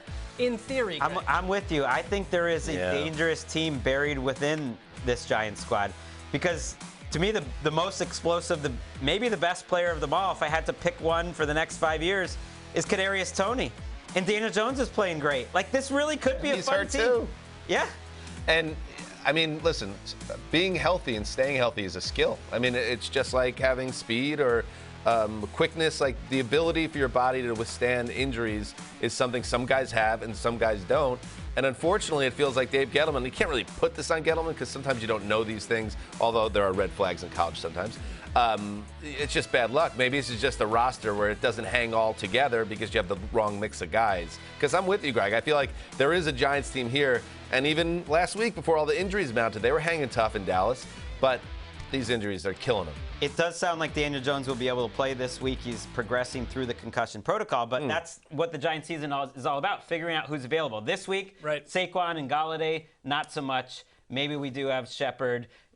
Toney, it looks like he's going to play. Like, the defense hasn't been good enough. Like, I bet they'll give the Rams a fight. I actually don't think this will be a huge blowout. It'll be close enough to make the Rams a little nervous, and then the Giants will probably get hurt. They're feisty, but they scream 6-11. If, to Dan's point, you know, half the people are watching from the sideline. And, you know, if you do the thing that Daniel Jones did in the second quarter last Sunday, when you do that kind of wonky walk and you fall over and you're concussed, I don't know, should you be playing? 7 days later? That's another question. It's time for Fighting Spirit presented by the United States Marine Corps. All right, Greg, on the Eagles. All right, I don't know. Was that put up your dukes? Fighting. I mean, we were fighting over Baker. I don't know what's fighting about this Eagles team. They're the same every week. My question is, does Jalen Hurts have this biggest gap between fantasy value and reality value of any player I can ever remember? Yes. I remember in my league of record, the person that I thought reached and took Jalen Hurts in like the 6th round, I was like, what are you doing? Jalen Hurts is not an impact quarterback that should be going that high. And then I think he's the number 3 quarterback in the entire league fantasy-wise. Every week, man. And then you look at the Eagles, and they're like an absolute middling unit. The offense is merely okay with some sparks here and then, usually in the 4th quarter. So, yeah, I don't think there's a bigger gap anywhere. They've been real streaky. They had 13 yards over their first 7 drives a couple weeks ago. At one point, Jalen Hurts was 12 for 20 for 35 yards last week before this game the other night. And, like, for me, I watch Hurts. I think you're right, but it's also in the time of Twitter, Greg. And, like, there's got to be some garbage time QBs that were on bad teams back in the day that, like, would light it up in fantasy. That's fair. Yeah, the running value is what really makes it because he rushes for a couple touchdowns. It feels like we're talking historic? Week. Ooh, that's interesting. He's up there. He's got to be. Peak Jameis in Tampa probably had a good because right now they're not a sustaining offense. They are a boomer bust. Their offense is basically go balls, screens. That's about it. And, like, that works a couple times because you hit, like, an underthrown deep ball for a pass interference. Like, that's one of their best plays. And you hit a couple of those screens. And that's it. Like, they don't have anything intermediate. Greg, we should probably check our priors because you were pretty high on this Eagles team entering the season. And after week 1 when they spanked Atlanta, where do you stand on them in general right now? Check your priors, bro. Yeah, they're mid. Well, part of that was they're going to possibly dominate up front. That they're going to be this great offensive line, the great defensive line. Got banged defensive up. line's playing pretty well. Wayne Johnson out of the mix right now. They lost a lot of players. He's been out with personal matter, and that might be the rest of the season. They haven't been good up front. Attrition matters, and they've been beat up in the trenches. That was Fighting Spirit, presented by the United States Marine Corps. Oh, the Marines. They never turn their back on a fight. What? All right, Nfc South coming up next. We'll dig into this division, very spicy. Some military analysts on the broadcast.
Oh, yeah, we're back on the broadcast presented by the Marines. They don't turn their back on a fight. Greg, Bucks. Bucks. What a win. NFC South. They just make it look so easy. And I kind of thought coming out of that game, because I don't know what to say about the Bucks anymore. Would you take them, power ranking them, if you had to do that? I do that every week. But if you had to power rank their offense, do you take their offense Well, this out is of a any convenient offense pitch scenario in the league? It is. So do you take them over the Cowboys? Do you take them over the Chiefs? Are they the team that you trust the most? You know what? It's funny. I was thinking about this, and the Chiefs obviously make sense. The Cowboys make sense. The Chargers came to mind. Would I take them over any in the league right now? But I guess I would go with the Bucks because they just feel like they have it all locked in, and the offensive line is on lock. The playmakers are on lock. The running game is even good with playoff/regular season Lenny in the mix, and then Tom holding everything down. So yeah, I think it's a safe pick. Yeah, 100%, because I still think they're just warming up. And when you're getting this version of Leonard Fournette, who's talked about how special it is to be a part of this offense, and there is a breed of, in theory, an alien species out there called the Palladians, and they are Southern Alaska. No, they're far away, and they are essentially humanoids that, in their later ages, are completely healthy and vibrant. And that, to me, is Tom Brady. I think he's just simply. Where did you learn about these guys? No, I just do. Mark doesn't sleep. You have to remember the internet is. Search, but they're very. The internet never closes, and Mark never sleeps. So they're somewhat Nordic-like, but they eat either. They have a Tom Brady type thing, is what I'm trying to say. I'm at the point where he'll play forever. I've shared this on every platform, and I'll do it again because I love the stat from the Athletics. Greg Alman. Sunday marked the 6th time in 25 games with Tom Brady that the Bucs have scored 44 points or more. The Bucs had scored 44 points just 6 times total in their 44 seasons prior. And it felt like they could have against the Eagles on Thursday night too. That's years. The crazy thing is almost half a century. It's so insane. Mike Evans had a quiet game, so of a big game next week. That's just how it works. Right. It's so crazy because we get so caught up in ooh, what's the scheme? What's the game plan? Trying to confuse the other team. They run the same 7 plays every week. It's basically just stop us. Yeah. They're not trying to fool anyone. I mean, what they did against the Eagles, it was just the old Milton Berle, how much do I have to show to win? And right. A nice Milton Berle reference on NFL Network. That has not happened yet. Saints. All right, here's a bye week check-in. Nice. How are we feeling about the Jameis Winston experience so far? I'll start with you, Greg. I think it's progressing, and I think they've taken the training wheels off. I think Sean Payton had a big Always dangerous. Yeah, this is where it gets dangerous. That Washington game was crazy. You saw everything in that game. Fumbles and terrible interceptions and great throws and wacky rushes. But I think he realizes he's got to be Sean Payton. He's got to let Jameis be Jameis. I think overall it's been pretty good. They're 3-2. They've had so many people missing from this team that are going to come back, unlike some other teams. And I think to get to the bye at 3-2, I think they're feeling okay. Yeah, I'm with you. I think it's Sean Payton flexing his muscles to some degree, and it's working out. I still view him as a total patch. I could see the Saints becoming the story of the offseason if they attempt to trade for Russell Wilson. I mean, I just don't think this is the guy who's here for now. They've got a defense. Don't you think they could be kind of a frisky playoff type of team this year? I guess I'm just looking. It's all these quarterbacks that we're debating where we're at with them. It's because we're not. Here's the issue ultimately for me is I don't think Jameis Winston's any different. So what that means is there will be phases where he's throwing the ball well, and when you pair that with a good defense and good coaching, they're going to win games and maybe even get to double-digit wins. But he's also going to completely kill you at some point. And I think that's what's going to be the story of the 2021 Saints, that whether it happens in December or in a wild card playoff game, Jameis Winston's going to be asked to do too much, and he's going to try to do too much, and he's literally going to ruin your season. That's his MO. That's who Jameis Winston is. Probably. I'm willing to believe that he can progress because I think they have. I mean, how many years has he been in the league, Greg? This is also, Greg, another one of your your guys. Well, I'm saying guys. Under Sean Payton because if you just look at the raw stats, he has 12 touchdowns. He's thrown touchdowns at a higher percentage than any quarterback in the league. Yeah, 3 but interceptions. The raw stats aren't the way to study him so far this year. I get it, but they've gotten production, and I think they can keep getting better. The reason the raw stats are tricky is because he had a week where he threw 5 touchdowns on 150 yards. Right. It's been kind of a weird year. He's got a Hail Mary. Yeah. I mean, that was a nice play, though. You got out of the way of the rusher. He can make nice plays. I mean, he's fascinating. I'm happy that he's starting in the league because he's fun copy. He's fun to talk about. Mark on the Panthers. All right, you like these little, whimsical short headlines that keep. How about this? After 5 weeks, still sticking with you. Well, no, because it's like I like writing some things that are a little more involved and like bring the viewer with you, but it's not a long. Well, trip. no, the copy in the lower third can be shorter, and then you could extend vocally. I mean, these are things we could discuss off the air after the show or before potentially. But how about this? After 5 weeks, you buying this Panthers team? You buying the hype? What's the hype? There's no hype. You are the only. This is that. Well, I think like you left us in week 2, and that was when there was some hype. I keep hearing like, no, it's gonna come back down to earth. But I do think that there's hype. They've around lost 2 in a row. After to me, this is a well-coached team. I also picked them as a wild card. You are buying the hype. I am buying it because I think things that they're good at are real. All right, so Christian McCaffrey was just ruled out, so he is he is not playing again. And what we have seen since Christian McCaffrey, 2 things, Mark. This is why I'm not buying the hype. When Christian McCaffrey went out and when the schedule tightened up, the Panthers became a middling team. And so until I see a difference, I mean, Sam Darnold, he's been bad the last couple of weeks without Christian McCaffrey. So why would I buy in on a team that's gotten worse as the competition's gotten better? I mean, even with my headline, I should have said, are you buying my hype? Because no one else is a part of this, apparently. No, and they're going to be without Shaq Thompson this week. So I think that's their 2 best players. McCaffrey, I would throw DJ Moore in there, and Shaq Thompson. And that's massive. To lose a home game where you have a 2-score lead against Philadelphia, good teams don't necessarily do that. And the offensive line is probably the number 1 concern because I don't think Darnold can make up for that. He is top 5 in the league in fumbles, interceptions, and sacks. That's a lot of negative plays to make up for. It's another quarterback that probably will not be their starter next year. And so it's a one. So I ask you, so nothing that's happened in these last few weeks has spooked you at all? It's a big game for them. Spooked is strong. I mean, I think they're going to be like a 10-win team, so there's going to be some ups and downs. You got to beat the Vikings. Really well coached. You got to beat the Vikings. I think they will. They will. 8-9. That's about right. All right, that's rough. That's not hype. Falcons, another bye week team. They got the W in London. Kyle Pitts looks ready to take over the world. Now, we're very #blessed. We got to be at that game. We were on the Falcons sideline, and just seeing, you might even see us in this shot. There you are. There we are. That's us. That's us. Right there. That was us. Circle. Yeah, that was awesome. Stop it. Frame it. I saw Erica Tamposi.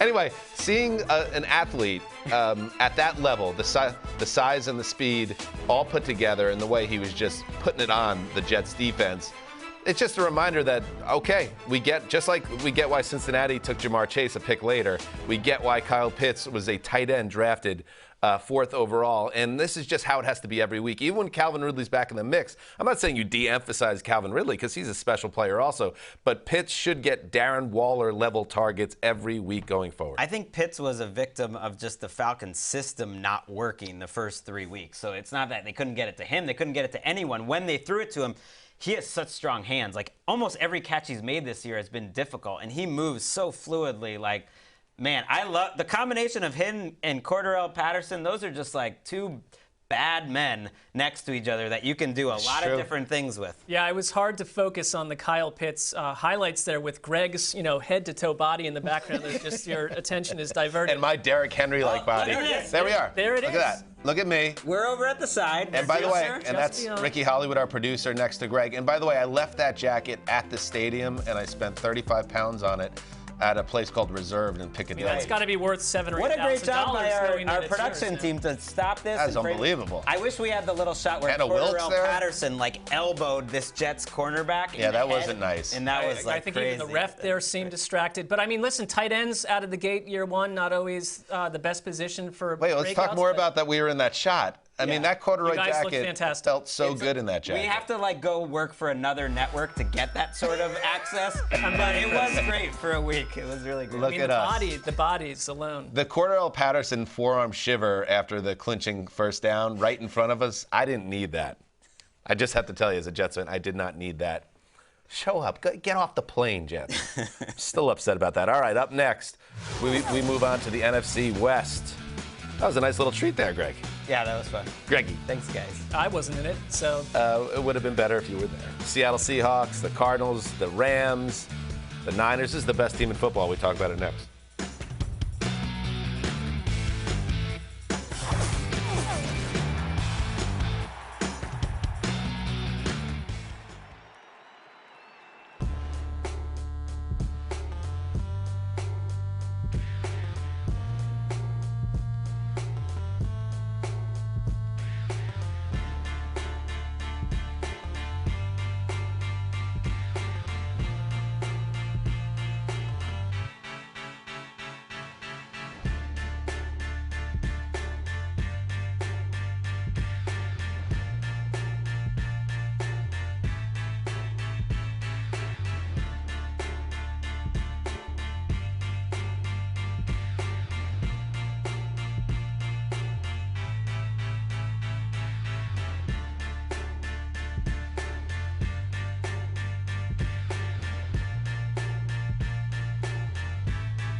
Welcome back to the broadcast. Yes, we go team by team, division by division. It's now time for football's best division, the NFC West. Greg, start us with the worst team in the division, the Seahawks. Ooh, it's so sad That's it. That's a reality. All right, how many wins is it going to take, Dan, till you admit that Gino was right all along and Rex was wrong? Rex was wrong. Yep. All right. I mean, and the Jets fans were a little unfair. Jets fans were not unfair. Yeah, they were mean. Gino is a deeply middling quarterback. But it's like not a bad guy. Not a bad person. Maybe not a good fit, sensibility, personality-wise, with Rex Ryan, who is a coach who was very saved Rex's job during that stretch that 1 year where he won some games at the end. Not a lot of thanks. For viewers of the show, you should know that Greg has been talking about Gino Smith's final 4 games of his 2014 season for like 7 years on the Showed podcast. a lot, and now we're getting to see it again. Listen, Gino. If he goes 2-1 or here's the even thing. 2-2 with this. Forget all the Rex stuff. Forget about me in this. I like to talk about me, but not right now. The good thing about Gino is you're going to get a chance to see whether he is actually a good quarterback. I don't think he is. You believe him to be. Let's see what happens. They're playing the Steelers and the Seahawks. I mean, and the Saints coming up. So 2 of the best pass defenses in the entire NFL. So I'm a little concerned because this Seahawks team did not look very good with Russell Wilson, one of the best quarterbacks. They did not. I mean, I find Greg's Geno Smith fetish to be one of the more peculiar aspects to our show. He's a flat earther disciple who punched out a teammate. We're acting like he got punched out. Returning to earth. He got punched out. It's important to note he was the one that got his jaw broken. But there were, that's fair, but there were some, situation behind it. That said, people transform. Gino's also tweeted at Greg, so there's just a lot happening. He's also the man that ended Eli Manning's starting streak. That caused he has a warm place in your heart for that. That's kind of awesome. I just think it's such a tough spot playing Pittsburgh, and it's more about this Seahawks team. I think Gino can be a good backup. I think that's why his career in the NFL is actually going to be longer than Rex Ryan's was as a head coach. But I think it's a tough spot to be any backup quarterback and try to take over the Seahawks team. I mean, it could be longer because backup quarterbacks can hang around forever. But Rex's early peak was something that Gino has never sniffed as a quarterback. It's a fair point. Maybe now is the time. Mark, Rams. It's called looking forward right there.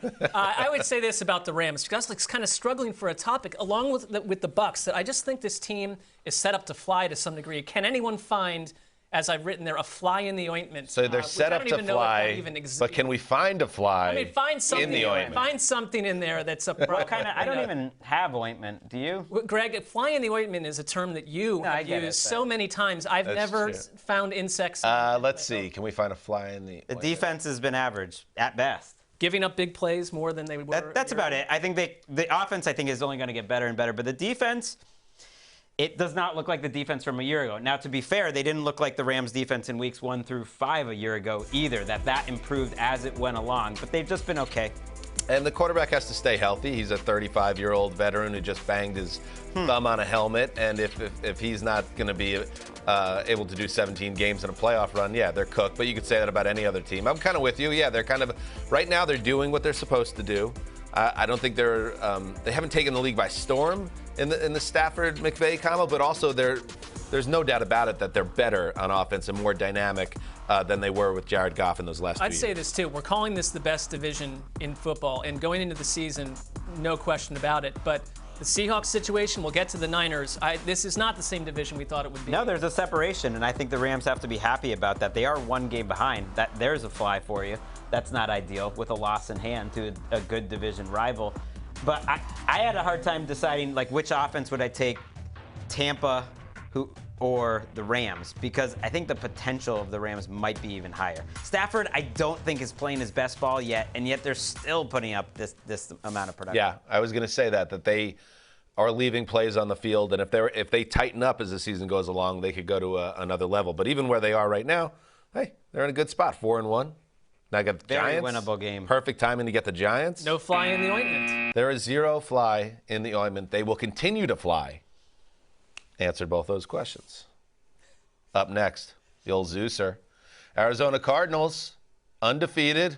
You are the old Zeuser. I am. Just for people just checking in. The old Zeuser, undefeated, ellipses, and proactive. They make a trade on Friday, acquiring veteran tight end Zach Ertz, who will replace Max Williams, who went down with a season-ending knee injury. And they give up, I think, a 5th-round pick and a cornerback, Tegawan, and that's all good. This is a very good trade, a team in a win-now window, and I like the idea that they're not resting on their laurels and saying, we'll just fill Max Williams' loss from within. I think Ertz has juice. I think he's a proven guy, a proven playoff performer. As Greg can note, Super Bowl champion. What do you think about this move? I like it. I love the idea of Zach Ertz, who needed a bit of a fresh start in this offense, because this offense, to me, when I look at the Cardinals, number one, Steve Keim, he's going for it. I mean, the Rondale Moore draft pick was perfect. A.J. Green was better than we thought he'd be. Zach Ertz will fit in because Max Williams fit into this offense. And the Cardinals, Kyler Murray can throw a bad pick, and they'll still say, forget it. We're aggressively going to throw the ball downfield. Forget the mistakes. I honestly think it's a great landing spot, as good as there can be for Zach Ertz. I love it because this offense, for the most part, is the Cliff Kingsbury offense, just with better players. But their use of Max Williams this year really has been different than how they've used tight ends in previous years. I don't think you can replace Max Williams. I know this sounds crazy, but Max Williams was playing at a Pro Bowl level. Playing great. He's one of the last great blockers who is making plays down the field. I don't think Ertz is quite that guy. You're calling Max Williams irreplaceable. No, but I don't think Ertz provides as much right now that Max Williams was. I was kind of shocked. I think he was one of the best surprise stories of the league, Max Williams. And that's like when we talked about Odell earlier, who the Browns and Cardinals play. If they ever traded Odell, you better bring back a player to the Browns, not a draft pick, because you're trying to win. So I think with Ertz, this is my prediction with Ertz. He's going to make big plays this season in some big spots because I think he's that type of player. Greg, Niners. I just want to ask, what does Kyle Shanahan need to do to fix this offense? I feel like the brand of Kyle Shanahan's taken a little bit of a hit. I almost want to sit this one out because this is a very sensitive subject for both Greg and Mark. Yeah, I just wanted to ask Mark. No, because Greg and I, we thought that we didn't even discuss this together. We thought we were being, I think, original by both picking the Niners to win the Super Bowl, and then 8 people from our company did, which tells you a lot. But look at Shanahan is 31-38 as a head coach. Matt Nagy, who gets destroyed left and right, and there's reasons for it, is 31-22. I have been as big of a Shanahan fan as there is, but I would look at the injury scenario on that team over the last number of years has been so rough, and they've had a starting quarterback who cannot stay. How much longer do I have to hear that? Okay, but is that the reason? That's not the reason this year. Because listen, also that when they were healthy, they went to the Super Bowl, but it's not working out. But it's not why they're 2-3. That's what's got me more spooked. The quarterbacks have been healthy. The offense has been healthy enough. I know they've missed a lot of running backs, but they usually can plug guys in there. And ultimately, they got a 3rd-round pick that they traded up for that they aren't playing at all. So you can't tell me it's injuries on their offense. He's got to take some blame. He does. And I don't think it's like he should be on the hot seat. And if they don't figure it out, they're going to fire him because they still love him. And a lot of the league loves Kyle Shanahan. But I think this season's a little different than the other seasons in that for instance, we were just talking about it. Who cares? It's my fantasy league. But I took Trey Lance because in my head, it's like Kyle Shanahan will get this rookie quarterback and the world will explode. And maybe it will. Maybe he'll become a transcendent player this season. We're saying transcendent a lot on the show today. But I'm starting to worry that just saying Kyle Shanahan will make things special, that maybe that only happened once and it hasn't happened since. Right. Ayuk has taken a step back as a receiver. The running game has been the worst that I've ever seen from a Kyle Shanahan team, which really surprised me. And I think to answer my own question, they got to stick with Trey Lance because there's been talk that they go back to Jimmy G after the bye. I think there was something there. I think he did a lot of good things. If they hadn't come up short on 4th and short 4 times, they looked pretty even with that Arizona team. I think he was okay. If we go back to Jimmy Garoppolo, what are we even doing here? We're trying to win a Super Bowl, right? Right. They could be trading Jimmy Garoppolo if they really wanted to. To who? I don't know. I don't know. All right. We roll on. Let's make our ceiling higher. Let's give Lance a chance. NFC North up next. Oh, yeah. A little Matt Nagy talk coming up. You said Nagy. I say Nagy. Someone's right, someone's wrong. We asked him, remember? What'd he say? I think he said Nagy. Okay. Ouch. Up next.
All right, the broadcast is back, and now we move on to the NFC North. And Mark, you will tee us up on the Packers. I know we continually talk about Aaron Rodgers, but I want to flip it to the other side of the ball. The Packers have allowed 13 straight red zone touchdowns. Okay, that's absurd to me. That's worse than Look the at NFL. the font on this one, Sessler. Well, this is. I'm gonna work on this for next week. But it's a lot. There's Get a me lot. my peepers. I hear you. There's a lot to like on this Packers team, but are we just veering towards, we've seen this before, another January where we've the new Dom Capers. It's the new Dom Capers. Yeah. We've got Joe Barry as a Wisconsin-based scapegoat taking, the heat for Aaron Rodgers' last game in Green Bay. Pouring like molten lava nacho cheese upon his body till he liquefies. Nacho cheese. There's a lot of darkness in these questions. Hasn't their defense kind of looked better every week? I think their defense, which I was very concerned about through 2 to 3 weeks, they looked okay. Well, I kind of set the table for you, Greg, to counter. Push back, yeah, nice push back. That's good programming. Nice pushback setup. I think so far they're showing some signs of improving as they go on defense. They don't need to be a great defense. They need their offense to be better. To me, if they run into problems, right now the offense is the scapegoat. I just didn't want to talk about Aaron Rodgers for once He's on great. one of our shows. He's really good. No, I see where you're going with that, but it's more fun to talk about. I mean, Aaron it's Rodgers. a lesser question I brought up. They need Jair Alexander back. Like, I'm giving them a little bit of a pass because they're playing without their two best players on defense, in theory, Zadarius Smith and Jair Alexander, and they're holding up okay. I think that's the big thing. Like, Zadarius Smith is such a big part of what they do when they've been successful the last couple of years. So just remove him from the equation, I think that's gonna be a negative all season long for them. So then it's just like, how do the Packers win the Super Bowl? The offense has to be, I'm gonna say it again, transcendent to get them back to the conference title game. I think it's going to be an uphill climb. I don't know if they have enough on D. We get this matchup all the time. It's usually on Sunday Night Football, and it's like, it's like the oldest rivalry. It's like, but it hasn't had a lot of juice. It feels old. Let's give it some juice, Justin Fields. Win a home game. We're not talking about the Bears. Why is Greg looking at me? I'm just saying for this. This game could change the narrative, and then Joe Barry's a scapegoat. All right, but it felt aggressive, but that's fine. All right, let's talk about the Bears now. Okay, Greg jumping the gun. They're playing each other. Is the Chicago defense back to being a difference maker? And if that's the case, and if the Packers aren't really in a great place offensively right now, even though they might seem surface level, is this a game potentially on Sunday? I think so. This is one where I think the Bears will be in this. I think they'll make it ugly. I don't trust the Bears offense right now, but Sean Desai, their defensive coordinator, comes from the Vic Fangio school. He was with Fangio in Chicago, so there's a lot of coordination there. And Khalil Mack's playing awesome. Robert Quinn is playing great. Bilal Nichols is playing great. Roquan Smith is terrific. It's a front seven that I think could create some problems for Rodgers. It's the highest paid front four in the league. And Khalil Mack, I think, is the big piece because he looked like a guy maybe coming into the season and very early on this year.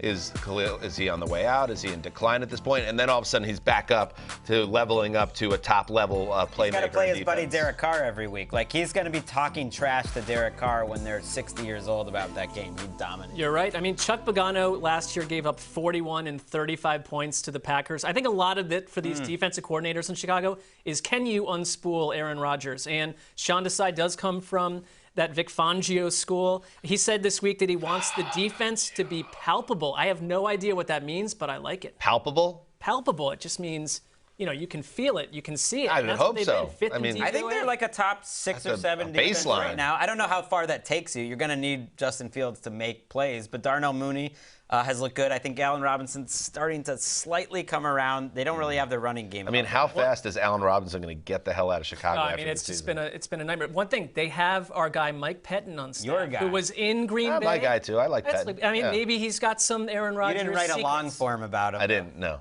Well, no, was that Believe Land? It was like kind of centered on Mike Pettin lived at the practice facility. Right before a 3-13 season came to fruition. He lived and died at the Browns facility, but he's in the building as some type of guru or something. I don't know what his role is. He is assisting in various ways. Oh, that's good. That's important to have assistants. Up next, Greg on the Vikings. Oh, man. I've been looking. I mean, I love the whole show, but I was really looking forward to this conversation. Oh, yeah, I just wanted you to tell me what you guys thought about this Mike Zimmer and Kirk Cousins shove at the end of the game, because I just felt like there was just like a lot. Yeah. There was a lot going on. There's different angles to it, too. Poor Dan Campbell. And we'll see it here. Okay. Oh no, you know what that is? You know what that is? Two guys Well, Zimmer doesn't like him. Okay, this is the angle where it's like... This is a little aggro. Dude, that is real. I don't think there's a great relationship there. I think it's strained in a lot of ways. Zimmer's look at the end, my dad's looked at me like that before. And he says you like that, and that's after Cousins just saved the day. And Zimmer talks about Cousins like he's a child, which is what I think some professional, grown men bristle at. Because he said, like, they were like, did you have a problem with Cousins? Like, what was going on there? And he said, like, I'm no, shook after watching those I've been asking him to show more emotion. Like, I want him to be a leader and him to show more emotion. So that was Cousin in that spot being like, and he said, you like that. He brought out his, you like that. He's like, you like this? You like this emotion? And then in the moment, Zimmer was kind of like, that was a real pushback. It all feels a little, it felt a little It's a horrible dynamic. Yeah, I don't like it at all. Honest, I mean, didn't we grow up with, like, friends that when you start dating and stuff, there's a couple that they keep hanging around together, and you're like, something's not right with these two. And that's how I feel about this. Like, they just, this story's not over yet either, because I don't think this marriage ends well. And I think it's going to end publicly on some level, because Zimmer's outspoken and Cousins is kind of a weirdo. And this is just going to, something else is going to happen here. And that was like a little peek behind the curtain. It was the relationship where they're like, no, there's a lot of sparks. Like, you love having passion in the relationship. Right. No. That gets a little tiring. We're verbally fighting 6 hours a day. Can I see that one more time before we move on? Because that really... The second angle really gets... Right. This angle... See, let's get off me. Let's go to Zapruder film frame 136. Right. We can see, look at the assistant. Look at the security guy. Do I need to step in? Right. Do I need to step in? The guy with the yellow hat. See, there's its problems. The security guy having to be like, wait, is this a situation? Holy God. I mean, that's a quarterback and the head coach. He knows a lot more than we know, too. I loved it. This story is not over. Believe you me. Mark, Lions. The Lions, I will ask you this. Oh, my God, I can't believe Is there a bigger culture change than this reality? The Lions are not boring. Okay. Look, I get the win-loss record. People love the coach. They polled Lions fans who overwhelmingly, like 90%, said, we love this coach. We understand what they're doing. And their Lions games, which have been a snooze fest my entire adult life, that means yours too, have been interesting this year. They're taking games down to the last couple of minutes. They're the only team in NFL history to lose to game-winning field goals of 50-plus yards twice in one season in 5 weeks. And one was almost 65 yards or whatever. You want to mix in a couple W's though, because right now it feels like just more a cursed scenario. My barber Brett, who's a Detroit native, we were talking about Detroit sports, and he said people love the Lions. I talked to him about how they did a poll, and even though he's 0-5, everybody loves Dan Campbell. And he's like, yeah, that's what Detroit's about. Like, it doesn't, even though they're not winning, there's this underdog mentality and this spirit that we may not be the best, but we're going to try our best and put a lot into it. And I think the city and the fan base is latching on to that. But you still want to see some progress. Let's get a W, maybe even this week. That's some September, October stuff. Yeah. Get me to late November, and they're 1-12. And some of these heartbreaking losses don't feel as cute. You attempt to spin positive on this show, and you just get knocked up. I think they've been doing an incredible coaching job. Yeah. Because not only did they come into the season with as little talent as any team in the league, they have been as injured as any team in the league.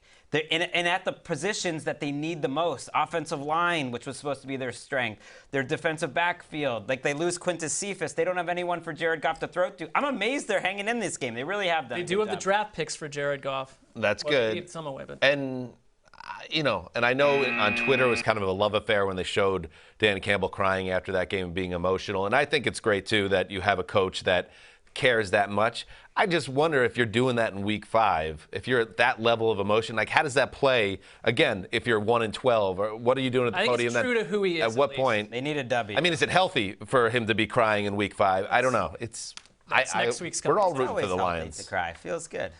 I like it. I mean, as a team leader, it's a tough emotions are important, Greg. I agree.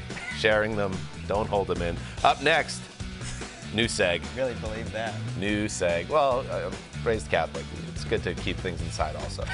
Bury it. Up next on the broadcast.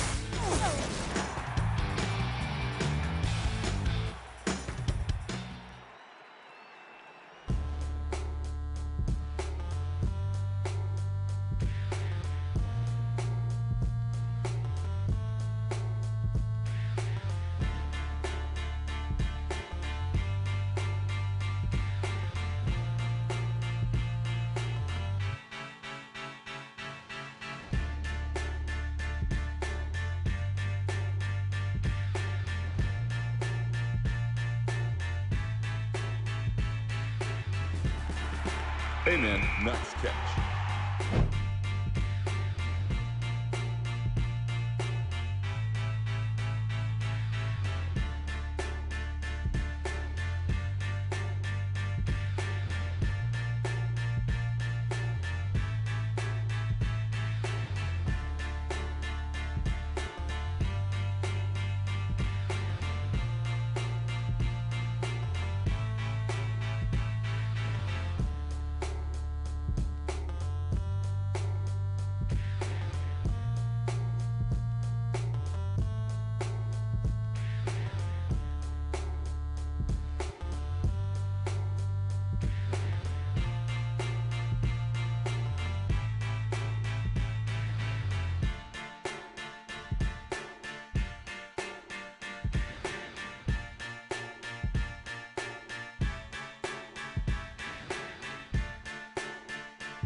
Welcome back to the broadcast. You know, boys, to build a career in our industry, I think branding is important. And I look at the NFL media landscape and I see Kyle Brandt. We love Kyle. He's got angry runs. Boom, there's a scepter, there's T-shirts involved. Not all of us can look like Kyle Brandt in a T-shirt, but the idea that he has a T-shirt. Speak for yourself. That's true. Remember, Nate Burleson, who's moved on to another company, but Toe Drag Swag. That's good. Nailed it. They're still saying that on And guess what? Sure. Nate ain't around anymore. So there's a window for someone else to slide in with a branded seg. Why not the old Zeuser? A new segment I like to call, Hey Man, nice catch. Oh, this has legs. Hey, man, nice catch. And this is my quest to find the greatest catch of the season. Here we go. To me, this is the leader in the clubhouse. Rondell Moore, that great rookie for the Cardinals.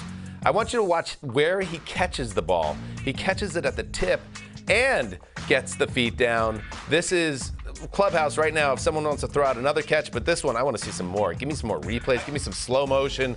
Hey, man, nice catch. I like what you've done here. I think this segment has a chance to exist beyond this week. I mean, but I would just ask. Well, aren't we kind of making the decision whether? I guess we are. I would ask, though, that, the 4 weeks of football prior to. Where's my slow-mo? I demanded slow-mo. What have you? What I are wanted you doing? reverse slow-mo. What are you doing with the catalog of catches from 4 weeks of football prior to this production? No, this beat those. Oh, this is already. Yeah. Okay, This is the champion. Well, this is I have to think harder about it. I can't remember. We're just showing it over and over again. I demanded slow-mo and reverse slow-mo. I mean, the great thing about surprising Greg and I Trying to make the seg work too is that we're now cycling it. mentally through catches. Right. From I'm previous trying to think. You know what's nice about that, and it shouldn't count in Hey Man, nice catch because it's all about the catch. Yeah. It's an incredible throw too. He's running to his left and throwing. That's not going to help the brand. Don't care. Now. It improves the whole play. It's got to make. Well, somebody's got to difference. throw it. Yeah. And it was a good throw. It helps if I It was an say amazing throw. It's been a little I agree underrated. with you. It was clearly the best catch of the season so I think far. it's the best good. segment. I actually think it's already better than Angry Runs and Toe Drag Swag. It's already better. Is a T-shirt segment? Is a T-shirt worthy? We can get some T-shirts printed. next week. That was, hey man, nice catch. All right, we're not done yet. We're almost done. If it feels like we're almost done, you're on the right track. Up next, weekend vibes. Herbert versus Lamar. That's going to be fun. We're going to talk about that next.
All right, it's that time. We close every show with some weekend vibes. Greg, get us going. Ooh, my vibe's looking ahead to Sunday. Smart. Lamar. And my guy Justin Herbert. I'm Captain Obvious today. This is the future. Remember, we were like waiting for the new quarterback generation to come in and like take over. We here now. I know Tom Brady's here, but this is it. This is the future. It's also like the future of football, going for it on fourth down. These athletic running quarterbacks, like this is it. It's all right here. The NFL is loving this matchup. It should be in prime time, but I want to see this matchup every year for the next 20 years. I'd rather have Mahomes than either of the guys, but yeah, it's two greats. I know what you're saying. Two young greats. It's Greg like jumped a off the different Mahomes thing quick. Yeah. No, it's not about that. It's not that they're better than Mahomes. It's the 2 fourth downs too that they're good. Special. Two teams. He also has 32 favorite quarterbacks. Yeah, it's tough. Mark. Great position. For me, I think we'd like to bring up this tweet if we can. We have our own podcast, but I'm secure enough to Speak for really yourself. celebrate other Make it podcasts. about you. Make it How about you. about our friend Colleen Wolfe and our producer? Yeah. Power Hungry to some degree, Erica Tamposi, but Split Ends, their new show. It's funny. It's a great listen. It's informative. It's got these two. Where's our photo shoot? I'm celebrating them for a change. We've just been talking for 2 2 things hours. on my radar. We've never had a photo shoot. Fair. B, Colleen wasn't able to do the Thursday night football preview with us on this week's show because she had the Split Ends podcast. That is a So problem. our producer may be making our podcast worse. Maybe that's what my weekend vibe should be. Erica is a little we don't need to Machiavellian. settle this so- on air, but I do like it. Colleen's a way bigger star than us. I mean, you got to live with that. Finally, I want to say, I like kickers, but I think we got to send a message that what happened in week 5 is not tolerated. So this week, I would say every team, just to send a message, go for 2 after every score, go for every fourth down, no kickers, and just let them know, the kickers, that behavior, we will eradicate you if you let us down to the extent that the game is hurt on It's like a reverse obscene level. labor strike. You're telling the kickers you're out. You're not part of You're this. like the parent here, and this is punishment. You think they'll respond well? Right. I don't know if they'll respond well, They're but a we weird will group. survive without you kickers. We don't want you to be gone. We don't want you to be gone either. Come back next week. The broadcast.